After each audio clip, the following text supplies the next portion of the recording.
Au Québec et au Canada, plus précisément, c'est différent. Si ton produit est bon, oui, ils vont peut-être le vendre, mais si tes clients apprécient la relation qu'il y a avec le fournisseur, donc justement les représentants ou les directeurs commerciaux, tout ça, ça va se vendre encore mieux. Donc, c'est ça que j'aime, moi, c'est développer des relations avec mes partenaires, c'est socialiser, donc que ce soit par, justement, en organisant des événements, participer à différents événements, participer à des cocktails, des trucs comme ça, faire des séminaires en mer, rencontrer les gens, développer des relations qui vont ultimement mener à l'augmentation des ventes. Fait que je pense que c'est vraiment ça, c'est les gens, la communauté du domaine du voyage qui, je l'ai mentionné aussi, c'est une grande industrie, mais au final, c'est une toute petite industrie en même temps. On se connaît tous ou presque, puis on apprend à se connaître assez rapidement. Donc, je pense que c'est ça qui est intéressant de ce domaine-là.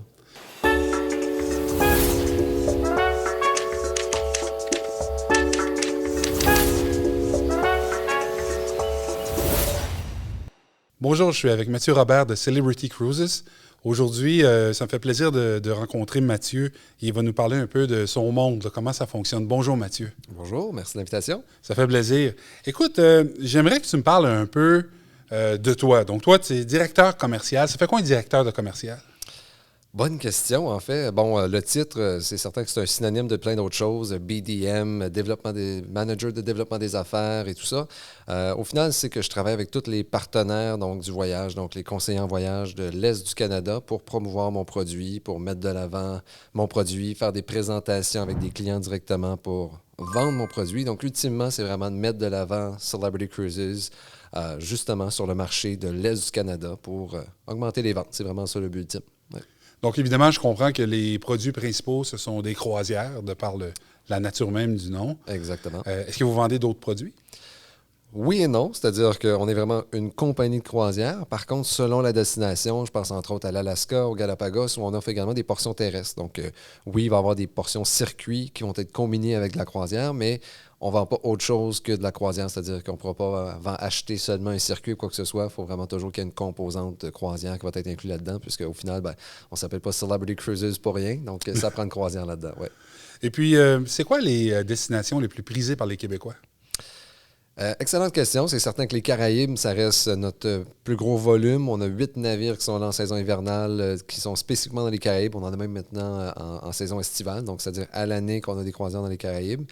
L'Europe est également un très, très, très gros volume, un gros facteur au niveau de la vente croisière. Donc, beaucoup, beaucoup d'options, principalement en Méditerranée. Et l'Alaska reste quand même populaire malgré tout. L'Alaska, c'est un petit peu une bébête spéciale dans le sens où il y a des gens qui veulent absolument aller en Alaska. Il y en a qui veulent absolument ne pas aller en Alaska parce qu'ils ont peur d'avoir froid. Mais au contraire, ça reste toujours au moins quasiment une bucket list destination, donc une destination qu'on veut vraiment faire au moins une fois dans sa vie. Mais bref, je dirais que c'est les trois gros morceaux au niveau des destinations croisières. Là. Et puis, quelqu'un qui veut travailler, par exemple, là, chez vous. Je prends par exemple un finissant ici là, du Collège Après-le-Fortier qui va travailler chez vous.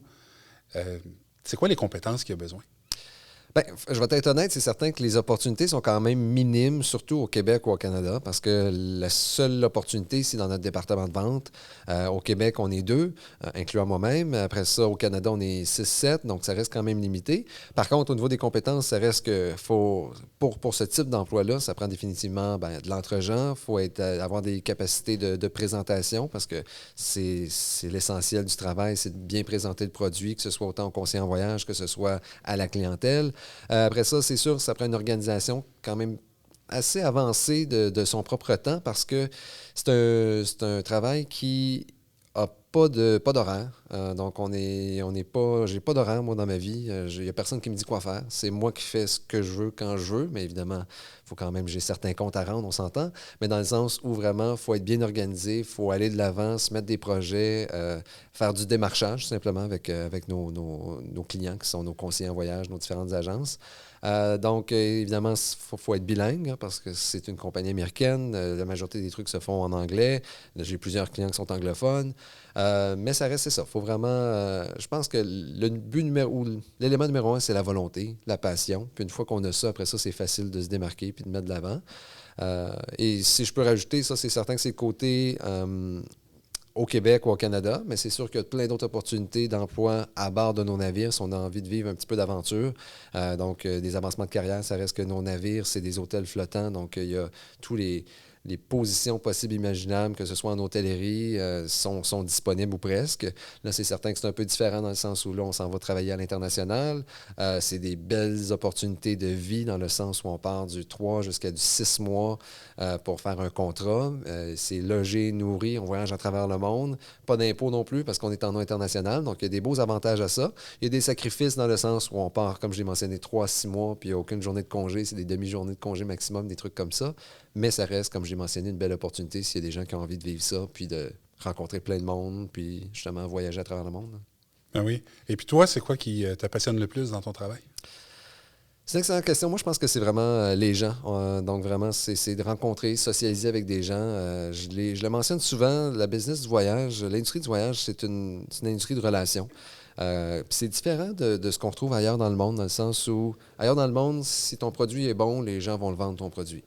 Au Québec et au Canada, plus précisément, c'est différent. Si ton produit est bon, oui, ils vont peut-être le vendre, mais si tes clients apprécient la relation qu'il y a avec le fournisseur, donc justement les représentants ou les directeurs commerciaux, tout ça, ça va se vendre encore mieux. Donc, c'est ça que j'aime, moi, c'est développer des relations avec mes partenaires, c'est socialiser, donc que ce soit par, justement, en organisant des événements, participer à différents événements, participer à des cocktails, des trucs comme ça, faire des séminaires en mer, rencontrer les gens, développer des relations qui vont ultimement mener à l'augmentation des ventes. Fait que je pense que c'est vraiment ça, c'est les gens, la communauté du domaine du voyage qui, je l'ai mentionné aussi, c'est une grande industrie, mais au final, c'est une toute petite industrie en même temps. On se connaît tous ou presque, puis on apprend à se connaître assez rapidement. Donc, je pense que c'est ça qui est intéressant de ce domaine-là. Le domaine du voyage, évidemment, me semble avoir changé là, quand même rapidement depuis la pandémie et tout ça. Il y a eu beaucoup de changements. Économiquement aussi, là, maintenant, on n'est plus dans le même spectre du tout qu'on était, par exemple, en 2019-2020, ce qui fait quand même pas si longtemps. Ouais. Est-ce qu'il faut être riche pour voyager maintenant? Non. Non, il ne faut pas être riche. Il faut faire attention. C'est certain que parfois, il y a des gens qui ont des préjugés. Je l'entends souvent. Je ne suis pas riche. Moi, je ne peux pas faire une croisière parce que je n'ai pas l'argent pour faire une croisière. Oui, mais ça dépend ce qu'on regarde. Ça dépend ce qu'on veut faire. Il y en a pour tous les prix. Puis ça, riche, c'est très, très subjectif parce que ça dépend des priorités de chacun. Il y a des gens qui vont prioriser les sorties au restaurant, les sorties au cinéma, des trucs comme ça, alors qu'il y a d'autres personnes qui vont préférer économiser sur ce genre de trucs-là pour mettre de l'avant ou mettre de côté de l'argent pour aller voyager. Donc, des fois, il y a des gens qui n'ont pas nécessairement des revenus discrétionnaires qui sont énormes, mais qui vont s'assurer qu'ils vont pouvoir se payer un bon ou un gros voyage par année. Donc, ça dépend toujours des priorités de chacun, mais au contraire, c'est accessible. Plus que jamais que c'est accessible, justement, de voyager puis d'en profiter. Donc, non. Puis, c'est pas pour rien, justement, que l'industrie actuellement se porte extrêmement bien. C'est pas pour rien non plus que, malgré le fait que l'industrie de la croisière a été sévèrement affectée par la pandémie, on ne se le cachera pas, ça reste que l'industrie de la croisière a été parmi les premiers secteurs de l'industrie à reprendre du service puis à être revenu en force. Puis aujourd'hui, 2023 était la meilleure année de l'histoire. 2024 sera encore une meilleure année. Donc, ça reste à voir où sera l'avenir. Mais pour l'instant, j'ai aucune inquiétude que le voyage est très accessible. Écoute, je ne suis pas un spécialiste des croisières, là, mais est-ce que les croisières ont un lien direct avec l'événementiel, par exemple, l'expérientiel? Parce qu'on ne part pas juste en croisière pour faire une destination d'un point A à un point B. Là. Je pense pas. Là. Je pense que... Comment ça s'amalgame, en fait? La croisière, en fait, c'est une façon de voyager qui est différente. Et ça, je vais même répondre à la question en contredisant un préjugé ou un stéréotype que j'entends très souvent, qu'on me dit souvent, je suis pas rendu là. Je ne suis pas rendu là à la croisière. Puis ça, c'est tellement la chose la plus folle, permettez-moi de le mentionner, dans le sens où il n'y a pas d'âge pour aller en croisière. C'est vraiment une façon différente de voyager où, justement, tu as ton hébergement qui te suit tout au long du séjour. Tu as une qualité de gastronomie qui est exceptionnelle, qui te suit tout au long du séjour. Qui n'aime pas bien manger? Donc, c'est la première chose. Après ça, qui n'aime pas être bien servi avec un sourire et de façon courtoise, puis de façon avenante également?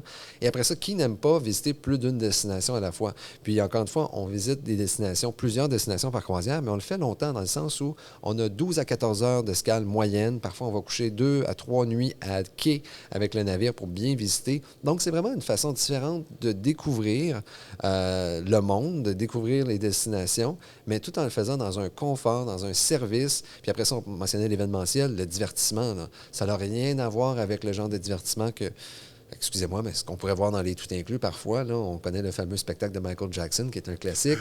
Il n'y a pas ça à bord des navires. On parle d'un niveau, un standard vraiment supérieur à la moyenne, des musiciens partout à travers le navire, une ambiance. Vraiment, il y a de tout pour tous les goûts à tout moment. Et pour ceux et celles, des fois, qui se disent, ben j'ai peur de m'ennuyer sur un navire, ben au contraire, c'est impossible de s'ennuyer. Vous pouvez vous ennuyer si vous restez enfermé dans votre cabine tout au long de votre croisière. Ça, il y a des chances, oui.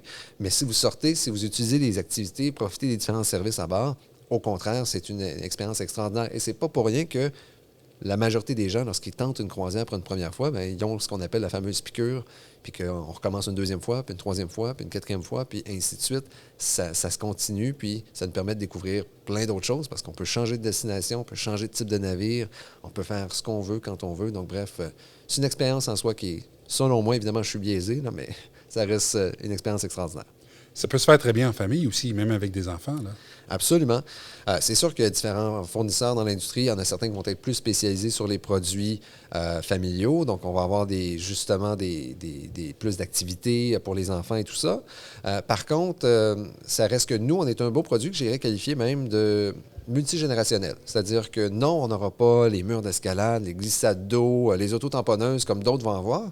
Par contre, on a quand même plusieurs activités, une programmation pour les plus jeunes, les moins jeunes, donc de tous les types d'âges, et tout le monde peut trouver son compte. Donc oui, c'est vraiment un bon produit pour justement les familles, parce que si on a un grand-papa, les parents, les enfants qui veulent justement partir ensemble, bien, tout le monde peut trouver son compte, trouver quelque chose d'intéressant, se divertir, puis on fait ça en découvrant plein de destinations, puis dans un confort, encore une fois, tout le monde est au même endroit. Ça aussi, c'est un autre avantage. Hein? Donc, on mange au même endroit, on séjourne dans la même localisation presque, puis on profite des mêmes divertissements, donc c'est encore plus intéressant pour passer des moments en famille. Écoute, j'ai un petit jeu avec toi, là. Oui. Je t'ai mis 3 cartes. Tu vas piger une première carte. Puis, bon, il y a quelque chose écrit à l'endos. Dis-moi ce qui te vient en tête. Parfait. Si tu devais choisir un super pouvoir pour voyager, lequel serait le plus pratique? Excellente question. Le premier qui me vient en tête, même si je ne suis pas certain d'être convaincu, mais c'est sur la téléportation, j'imagine. Hein? On veut s'éviter de voyager, surtout si on veut faire un vol de 14-15 heures en classe économique. Je pense que ça serait préférable d'arriver directement, éviter le décalage horaire. Je pense que oui, je pense que j'irai avec ça. On se téléporte directement sur le navire. Exactement. Ça nous permet de faire la croisière quand même. On sauve du temps, on sauve un petit peu de désagréments de ce qu'on retrouve dans les aéroports, puis justement, on profite directement de ce qui est plaisant dès le départ. Je pense que oui. OK. Tu peux y aller avec la seconde carte. Si tu peux échanger ta valise avec celle d'une célébrité pour une journée, laquelle choisirais-tu? Oh, OK. Célébrité en plus, donc jeu de mots intéressant avec ma compagnie. Ma valise, ben, je pense que j'irais avec quelqu'un qui va s'assurer de m'amener peut-être quelqu'un de très riche, qui pourrait m'amener dans un endroit où ça serait très, très confortable. Mais on dirait que j'ai pas de nom de célébrité directement en tête. Ben, pourquoi pas Bill Gates, parmi les plus riches du monde? Je sais pas, j'aime ça me gâter. J'imagine que j'irais avec probablement quelque chose du genre. Probablement qu'il y aurait plus qu'une valise aussi. Exactement. Ben, probablement qu'il voyagerait comme moi, parce qu'en effet, je l'admets, je voyage rarement avec qu'une seule valise. Pour le travail et personnellement. Donc, oui, probablement. Bill Gates, parfait. On y va avec la dernière. Quelle est la meilleure destination pour les célibataires? OK, excellente question. Pour les célibataires, ben en fait, je pense que ça va dépendre de qu'est-ce qu'on recherche et on est à quel moment de vie on est. Hein. C'est certain qu'une croisière pourrait être un bon choix. On a même plusieurs types de cabines solo selon les compagnies de croisière qui peuvent être disponibles, qui peuvent rencontrer des gens. Justement, il y a même des cocktails solo sur chacun de nos navires continuellement tous les soirs. Donc ça, c'est une belle opportunité. Sinon, bien évidemment, une destination soleil, je pense que ce serait probablement un bon choix également pour rencontrer différentes personnes. Puis après ça, bien, l'Europe, pourquoi pas, si on a des gens qui veulent partir en sac à dos, des trucs comme ça, je pense que ça pourrait être des belles opportunités aussi. Écoute, en terminant, si je voulais rentrer dans ce domaine-là, commencer à travailler dans le domaine du voyage, qu'est-ce que tu me conseilles? Ah ben, de un, il faut être certain d'être passionné. parce que je l'ai mentionné, il faut avoir de la volonté. Vraiment, la volonté vient avec la passion. Si on a cette passion-là, automatiquement, je pense que ça va venir tout seul. Puis aussitôt qu'on a de la volonté, il y a énormément d'avancement de carrière, énormément de possibilités, d'occasions à saisir. Puis vraiment, d'être curieux, tout simplement, d'être curieux, de découvrir, de faire des formations, de se baigner dans les connaissances du domaine du voyage, puis ça va simplement vous servir à, justement, avoir des opportunités incroyables, de voyager à travers le monde, puis justement, d'aimer ce qu'on fait, hein, parce que c'est ça, vendre du voyage, c'est de vendre du rêve, donc c'est toujours positif ou presque, donc c'est une belle occasion. Écoute, tu m'as convaincu. Je te remercie beaucoup. Merci beaucoup, merci encore de l'invitation.